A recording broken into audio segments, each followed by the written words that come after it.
สุขสบายดีออกตนญาณโยมมื้อนี้ก็วันอาทิตย์ที่5เดือนตุลา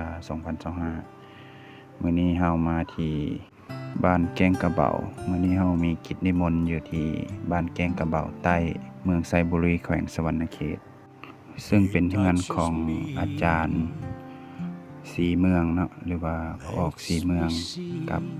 แม่ออกเลิศเนาะเป็นเจ้าภาพมื้อนี้นิมนต์พ่อแม่ครูบาอาจารย์มา6วัดด้วยกันเนาะมาฮอดเฮาก็จะเห็นเนาะพ่อใหญ่เคนเพิ่นเนาะก็ทำการต้อนรับแล้วก็เคนน้ำเคนทิชชู่ที่เคนเนี่ยนะเคนพวกเครื่องอำนวยความสะดวกรับต้อนพ่อแม่ครูบาอาจารย์ต่างๆเนาะเพิ่นก็เป็นผู้หลักผู้ใหญ่ฝ่ายคารวาสเนาะที่รับหน้าที่เป็นมัคคทายกหรือว่าเป็นศิลวัตรเนาะทางลาวเอิ้นว่าศิลวัตรทางประเทศไทยก็เอิ้นว่ามัคคทายกเนาะและนี่ก็แม่นหน้าของคนภาคเนาะถ่ายข้างหลังให้เบิ่งเนาะก็มีทางพระผู้ใหญ่เพิ่นเนาะก็มีอาจารย์ทองแน่มีอาจารย์คันแน่เนาะแล้วก็มีอีกหลายๆวัดเนาะครูบาก็บ่ฮู้ชื่อเพิ่นเนาะพอปานใดเพราะว่าเฮาก็มาจำพรรษาก็บ่ได้ฮู้เพิ่นเนาะก็อันนี้ก็หลายๆวัดเพิ่นมาร่วมกันเนาะตอนนี้ก็เริ่มเอาข้าวเอาหยังมาเนาะพ่อใหญ่เพิ่นก็เริ่มไต่เทียนเนาะเป็นผู้นำพิธีเนาะนำคาถายกพาเว้าพาวาผู้พาเว้าพาวาเนาะนั่นจากเพิ่นเป็นนั่นน่ะเฮ็ดเคยบวชเนาะเป็นจารย์เป็นนั่นมาก็ลองมาฟังเสียงเพิ่นเบิ่งเนาะเสียงทางตัสสะภะคะวะโตอะระหะโตสัมมาสัมพุทธัสสะนะโมตัสสะภะคะวะโตอะระหะโตสัมมาสัมพุทธัสสะนะโมตัสสะภะคะวะโตอะระหะโตสัมมาสัมพุทธัสสะอิมินาสกาเลนะตังพุทธังอภิพุทธายามะอิมินาสกาเลนะตังธัมมังอภิพุทธายามะอิมินาสกาเลนะตังสังฆังอภิพุทธายามะอะระหังสัมมาสัมพุทโธภะคะวังพุทธังภะคะวะตังอะภิวาเทมิสุขะโตภะคะวะตาธัมโมธัมมังนะมัสสามิสุปฏิปันโนภะคะวะโตสาวกสังโฆสังฆังนะมามิสักเคกเมจลุเปสิลิสิกขาลัตเตตาริเกมเนเตเจลเตจักเมตลุนาคานิเกหัตุเมเกเตพมอาเจยนสุทิวามตาลวิธรรมยพระคัตปนาคาติสันตาสัตติเกวโรโรจนังสัตโธเมสุนันตุธรรมตาวนาคาลุยังปัฏตาธรรมตาวนาคาลุยังปัฏตาสามันตาจักาวเลกตันตุเทวตาคตารุลาเทพดาจะทั้งหลาย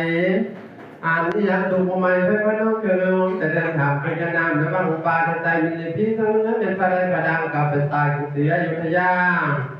กามไปว่าในระดับเป็นเกียรติภูมิประเทศเทวดาเราตาตตุพนุปริยงเราตาตัดตุปริยงเราตาตัดสิโกฏเป็นตะบองปริพร้อมเราตาตัดโพนมันพูดปริมือนี้ผู้ขาทั้งหลายทั้งสิบหวยได้เราได้ปัจจัยเลยนะว่ามีแต่ใจศรัทธาเรานำมาสุจังสักการะพุทธานี่ขณะพุทธนาหันประทานทั้งหลายจงมาเสร็จทุกการอุปโมทนาเราผู้ขาทั้งหลายได้กลาบัดนี้ก็กระเดินมายังพันเตปิสุวิสุลักนาทายาติสาราเนนัสหาปัญจศีลานิยาจามาทุติยมปีมายังพันเต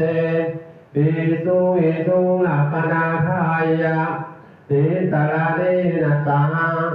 ปัญจศีลานิยาจามาตาติยมปีมายังพันเตปิสุวิสุลักนาทายาติสาราเนนัสหาปัญจศีลานิยาจามา บ พุทธังสรณังคัจฉามิธัมมังสรณังคัจฉามิสังฆังสรณังคัจฉามิทุติยัมปิพุทธังสรณังคัจฉามิทุติยัมปิธัมมังสรณังคัจฉามิทุติยัมปิสังฆังสรณังคัจฉามิตาติยัมปิพุทธังสรณังคัจฉามิตาติยัมปิธัมมังสรณังคัจฉามิตาติยัมปิสังฆังสรณังคัจฉามิ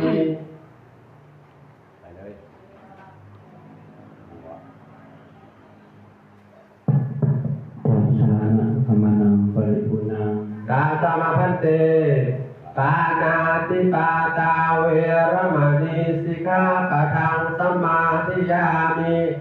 อาทินาธนาเวรมณีสิกขาปะทังสมาธิยา อันนี้ก็ มิ เป็นเจ้าภาพเพิ่นเด้อ กา เนาะ เม แม่น สุ บ่ มิสาจลาเวรมณีสิกขาปะทังสมาธิยามิ หลังจาก มุ ที่ สาวา เป็น ทาก าว เว คำถ ร วาย มณี ถวา สิ ย กขาปะทัง อา ส หาร มา สำเร็จ ธิ แล้ว ยามิ พระสงฆ์ข้าเจ้าก็เกี่ยมแล้วเนาะเกี่ยม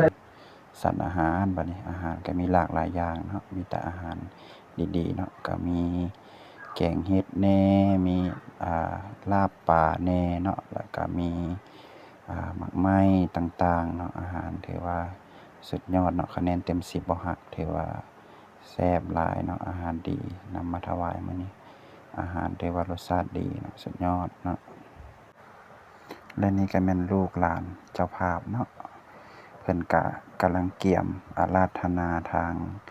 พระอาจารย์เพิ่นเทศเนาะเพิ่นก็และเจ้าภาพเพิ่นก็พร้อมด้วยลูกหลานเพิ่นก็เกี่ยมอาราธนาเทศเนาะก็มีแม่ยายวอนเพิ่นเนาะนำพาคณะครอบครัวพออาจารย์ศรีเมืองไม่ออกเลิศเนาะไม่ออกเลิศก็นั่งอยู่ทางกลางเนาะกำลังพนมมืออยู่ทางหลังเขาแม่ยายวอนเพิ่นเนาะกำลังสิเทศเนาะไปฟังกันเลย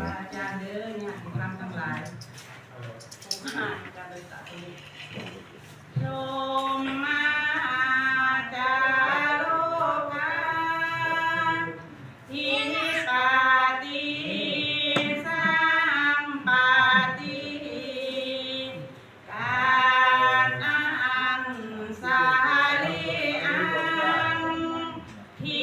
วาลังอายาจาทาสันตินาสันตาบาลาสาคาสาติกาเทเสทุธัมมังอานุกรรมปิมังปัสสังอิมังธัมมเทศานังพุทธปัญญาตังสุนามิกราบพระธนานิมนต์